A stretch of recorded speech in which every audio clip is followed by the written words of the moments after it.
Okay, so episode 5 of JJK just released, right? And this episode stars Kirara, who has this ability called Love Rendezvous, right? And this ability uses stars, but instead of like using all that Southern Cross stuff, which is like how ability works, I'm going to use magnets instead because it is a lot easier. But I'm going to write Southern Cross on the side in case you want to like do more research for whatever reason. And this whole episode is the two main protagonists of the episode, like just for the episode, right? Being Megami and Panda, for those who haven't seen JJK. Essentially, they're trying to reach this door over here, who I drew as a Persona 3 protagonist, because that is hilarious.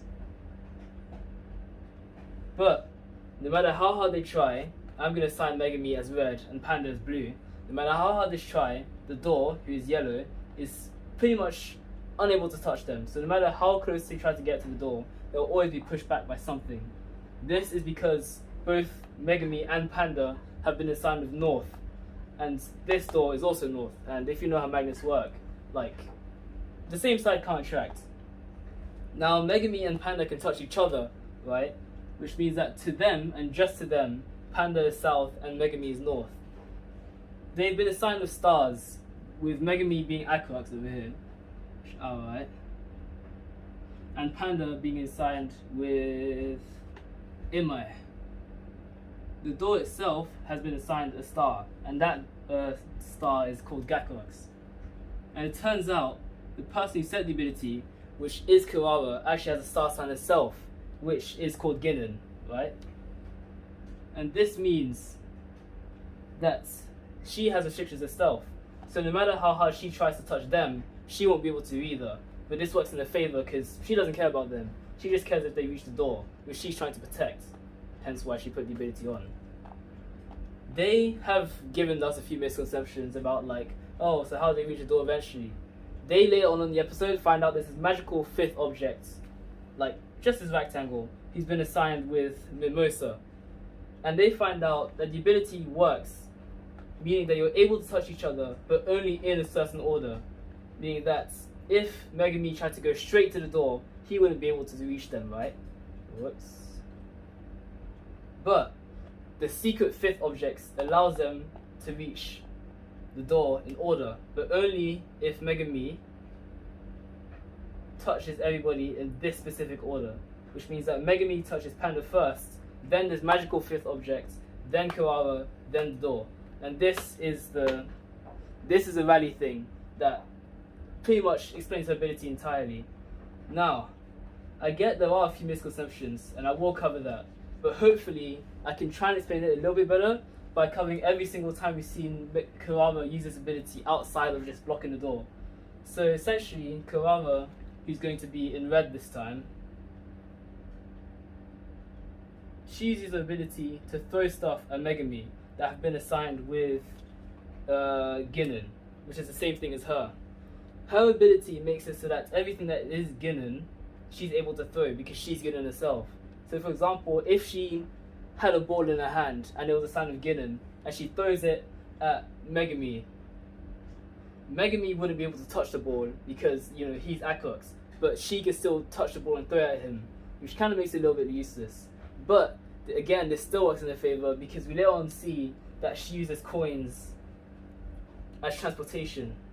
And the way that works, the second part of the ability makes it so that everything that has been assigned to the same star as you, let me just draw this quickly. So everything that has the same star sign as you, these are coins by the way, so I just write these as C. If they have the same star sign, that means that no matter at a certain distance, you will have to be forced back together again. So if she throws a coin and she levitates herself towards the coin, literally just like a car. She throws another coin, it goes even further. She throws another one and it goes further. And this is because of the fact that now, being assigned the same star, they are now south to her, who is north. So literally just like magnets again. That's the most important use of her ability.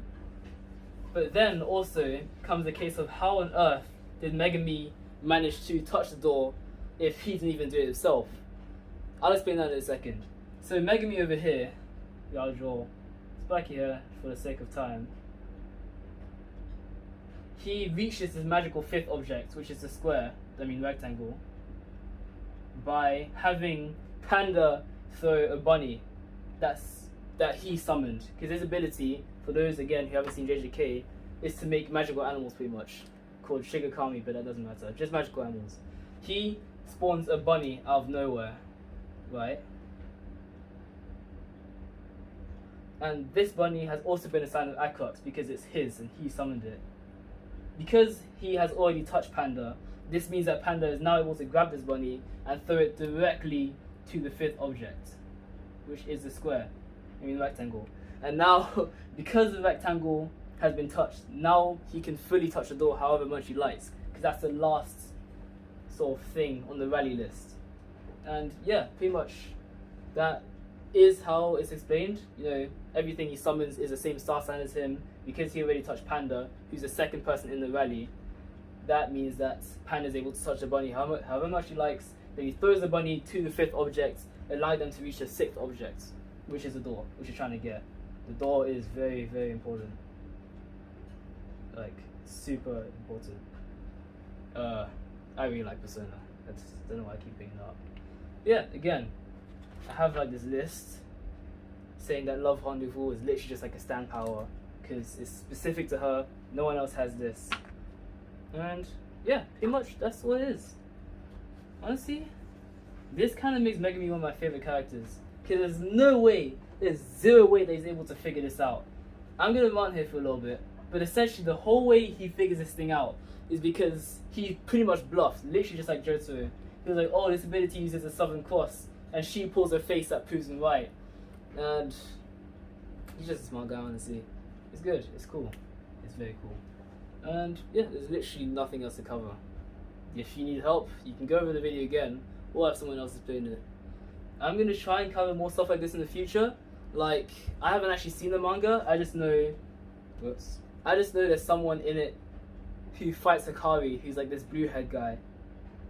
And his ability might be confusing. I have no idea. I'm not trying to get spoilers. But yeah, literally that's it. See you guys later.